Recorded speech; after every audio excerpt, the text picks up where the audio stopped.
की कमी है भवनों की।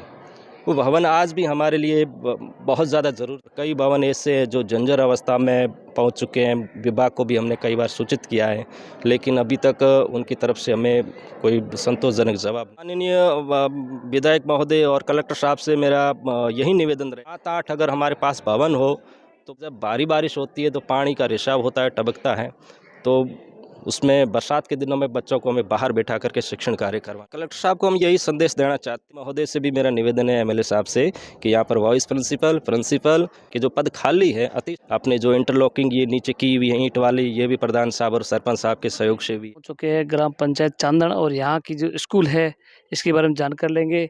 राजकीय उच्च माध्यमिक विद्यालय चांदन स्कूल है, हमारे साथ सर मौजूद हैं, इनसे भी बात करने की कोशिश करेंगे। नमस्ते सर, स्कूल के बारे में कुछ बताइए। अपना जो ये स्कूल है वो पहली क्लास से लेकर 12वीं क्लास तक संचालित हैं। तो यहाँ पर 3 शाखाएँ अपने यहाँ पर संचालित है। वर्तमान में स्कूल का नामांकन करीब 381 के आसपास है, और हमारे अधीनस्थ ग्राम पंचायत चांदन में 9 स्कूलें आती हैं, जिसमें एक इंग्लिश मीडियम महात्मा गांधी है। स्कूल की बिल्डिंग है वो भी हम आपको दिखाने की कोशिश करेंगे, तो सर आप विजिट करेंगे थोड़ा बहुत। देख सकते हैं यहाँ बच्चों के लिए पीने के पानी का जो है शीतल जल प्याऊ के लिए जो अच्छी बनी हुई है, और बिल्डिंग भवन है वो आप देख सकते हैं किस तरह से जो भवन का जो है निर्माण है वो किया गया है। और यहाँ स्कूल देखा जाए ऐसा नहीं लग रहा है कि स्कूल पुराना है, बहुत ही अच्छा स्कूल लग रहा है। और हम सर से जानेंगे और वहाँ बच्चों से कुछ बात करने की कोशिश करेंगे। वो अभी 26 जनवरी गणतंत्र दिवस की जो तैयारी करें उसको लेकर बाहर जो है घूम रहे हैं, और हम सर से बात करें। सर, बताइए स्कूल की बिल्डिंग के बारे में बताइए, किस भवन कैसे है और भवन में क्या कमी कैसी है, बताइए। हमारे पहले से लेकर 12वीं तक स्कूल यहाँ संचालित हैं, और करीब करीब हमारे यहाँ 18 भवन हैं। 18 भवन के अंदर 1 से लेकर के 12वीं तक स्कूल संचालित होती हैं। उसके बाद यहाँ पर 3 अपने लैब भी हैं, जिसमें हेल्थ केयर लैब हैं, ऑटोमोबाइल लैब हैं और एक विज्ञान लैब हैं। इसके साथ हमारे कंप्यूटर कक्ष भी हैं, और एक बहुत अच्छी लाइब्रेरी भी है, जिसमें करीब 3000 के आसपास हमारे पास किताबें भी है, जो काफ़ी बच्चों के लिए ज्ञानो उपयोगी भी हैं। तो यहाँ पर अगर देखा जाए, साइंस शाखाएँ स्वीकृत होने के बाद हमारे पास सबसे मोटी कमी है भवनों की। वो भवन आज भी हमारे लिए बहुत ज़्यादा ज़रूरत है, क्योंकि छोटे छोटे कमरों के अंदर हमें साइंस के बच्चों को बैठाना पड़ रहा है। प्रैक्टिकल के लिए भी हमें काफ़ी समस्याओं का सामना करना पड़ता है, और कई भवन ऐसे हैं जो जर्जर अवस्था में पहुंच चुके हैं। विभाग को भी हमने कई बार सूचित किया है, लेकिन अभी तक उनकी तरफ से हमें कोई संतोषजनक जवाब नहीं मिला है। कलेक्टर साहब से क्या संदेश देना चाहोगे, जो भवन आपके जर्जर पड़े हैं और भवन की कमी भी है, तो उसको लेकर क्या संदेश देना चाहोगे कलेक्टर साहब को, या जनप्रतिनिधि विधायक को क्या संदेश देना चाहोगे? माननीय विधायक महोदय और कलेक्टर साहब से मेरा यही निवेदन रहेगा, वर्तमान के अंदर विद्यालय के अंदर सभी प्रकार के संसाधन है। सबसे बड़ी यहाँ कमी है वो है भवनों की।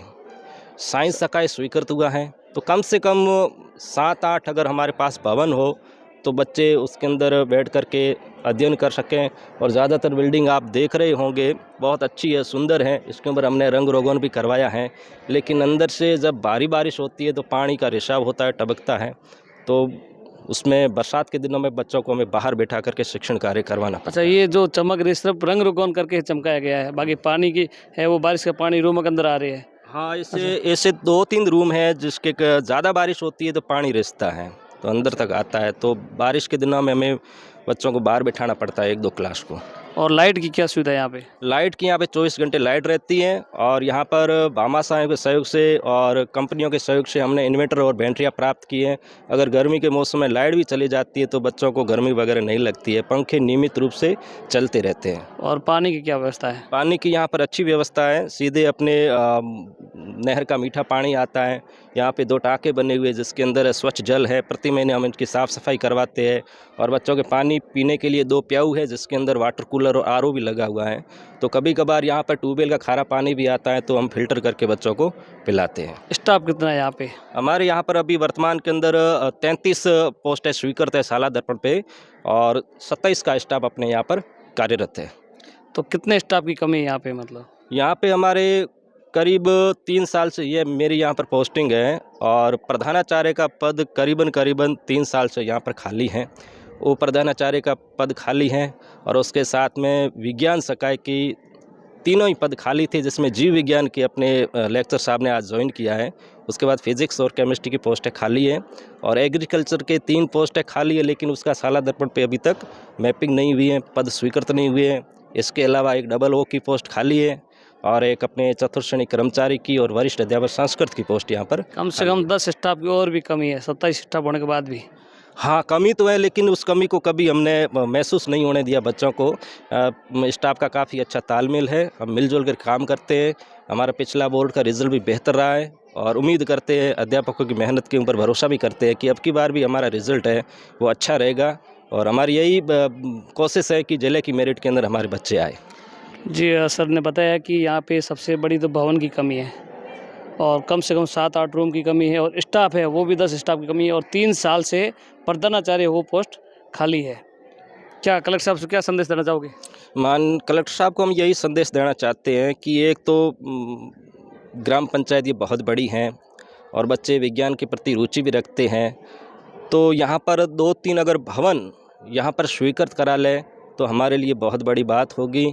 हम अच्छे तरीके से शिक्षण कार्य करवा सकते हैं, बैठने की सुविधाएं हो सकती हैं, और बाकी भामाशाहों का अच्छा सहयोग है, और हमें किसी चीज़ की स्कूल में वर्तमान में कोई कमी नहीं है। हर प्रकार का हमारे पास संसाधन है। मुख्य भवन गई है। हाँ, मुख्य भवन ही है, बाकी कोई समस्या नहीं। लाइट की, बिजली की, फर्नीचर की, संसाधन की कोई कमी नहीं, कंप्यूटर लैपटॉप की कोई कमी नहीं है। मेन कमी यही है कि भवन नहीं है हमारे पास। एमएलए साहब को क्या संदेश देना चाहोगे, या उनके मार्फत कुछ कहना चाहो, हमारे चैनल के माध्यम से कुछ कहना चाहोगे?